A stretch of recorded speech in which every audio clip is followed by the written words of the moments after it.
Bonjour, aujourd'hui on va replonger dans les années 20 en Amérique et on va parler d'une thématique super intéressante qui est le procès des singes. Donc à travers cette thématique, nous allons en fait replonger dans le désert étouffant et la chaleur écrasante d'un mois de juillet en 1925, au Tennessee, plus exactement au Dayton. Mais aussi nous infiltrer dans la salle d'audience du tribunal de Dayton et assister à la plus grande affaire judiciaire du siècle, de l'après-Première Guerre mondiale et de l'avant-Deuxième Guerre mondiale. Juste essayez d'imaginer avec moi la salle, bourrée à craquer avec près de 1000 personnes, des retardataires à l'extérieur, des hommes en bras de chemise restés debout à l'intérieur et des journalistes accourus en masse, rien que pour couvrir l'événement du siècle qui a fait tant d'écho dans plusieurs pays du monde. Mais aussi des montreurs de chimpanzés et d'autres animaux qui ont été convoqués à la Cour suprême, attendant eux aussi leur tour sur la pelouse extérieure du tribunal.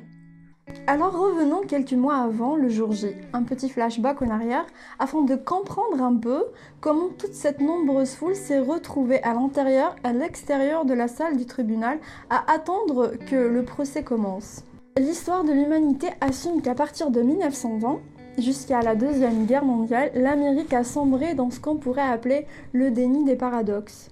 L'Amérique en bloc, encore les versus de l'Amérique, qui ont, eux aussi, voué l'Amérique tout entière à entrer dans ce qu'on pourrait appeler la dépression à la fin de la décade des Roaring Twenties. Car il ne faut pas oublier que les années 20 étaient des années vraiment charnières dans plusieurs parties du monde, notamment en Europe, qu'on pourrait appeler en fait les années folles.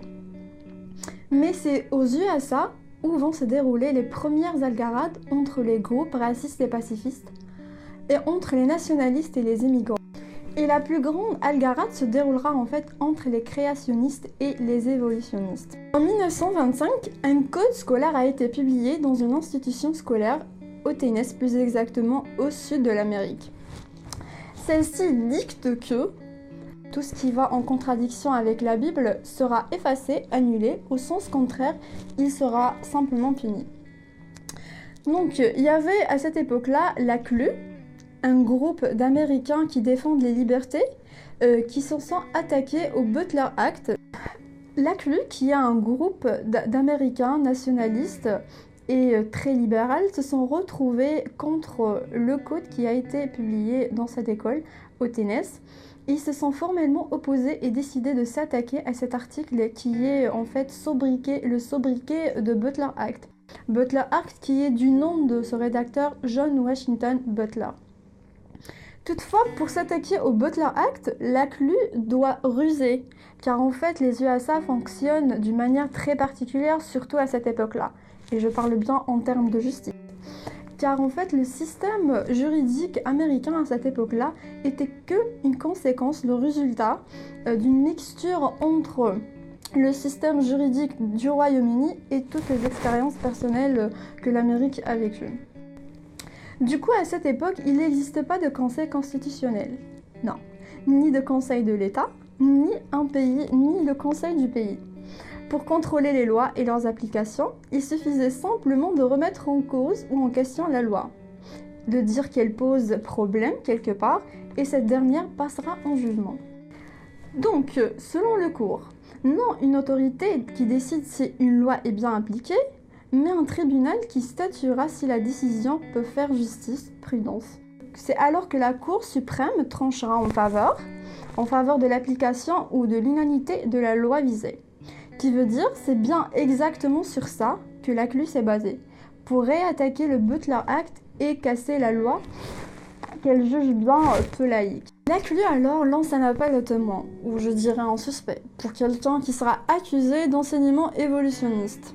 Et elle aura bientôt et d'une façon très rapide une réponse de la part de John Scoop, un professeur au Tennessee qui en 1925 fut accusé d'avoir enfreint la loi du Butler Act dans une institution éducative. Alors, le procès se déroula d'une manière vraiment lente et avec patience. 8 jours bloqués à Tennessee, 8 jours d'argumentation, de refutation et de défense. Une remise en question, une claim qui a poussé les gens à réfléchir et à se demander et à se donner raison. Sous ces deux bannières se rassemblent deux protagonistes. On a les deux meilleurs avocats de l'Amérique qui se sont rassemblés au tribunal de Tennessee, du Dayton.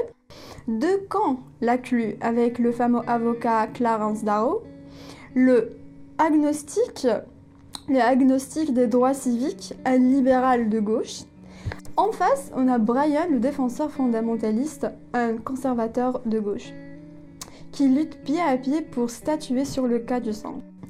Le procès alors est devenu un enjeu qui dépasse de très loin le cas particulier de John Scoop, qui est devenu le témoin de son propre procès. Et ce dernier ne prononcera qu'une seule phrase, et cela juste après le verdict. Malheureusement, l'affrontement entre les deux philosophies d'enseignement éducationnaliste finit par une défaite de la CLE, des évolutionnistes de John Scoop accusés avec une peine de $100 à cette époque.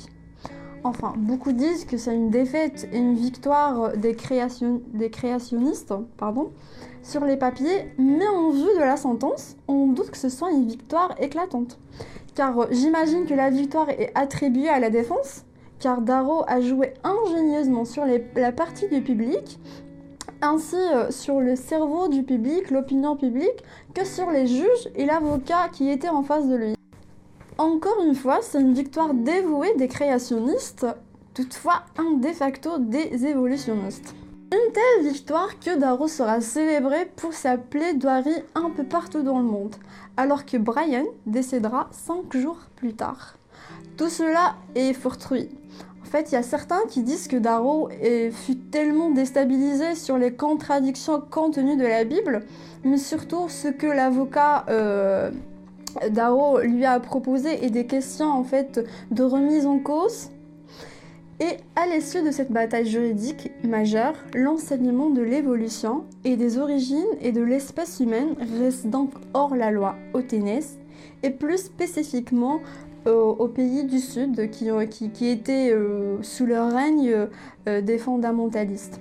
Et puis la conséquence de ce projet reste une autocensure de l'enseignement évolutionniste et reste l'un des plus grands paradoxes que l'Amérique a vécu à l'époque de 1920, car c'était une sorte de stalemate entre des blocs américains, le Sud contre le Nord, les fondamentalistes contre les évolutionnistes.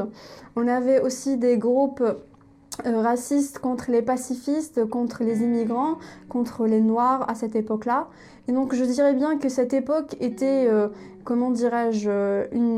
ensemble de paradoxes qui a voué l'Amérique à la dépression qu'elle a vécue à la fin de cette décade.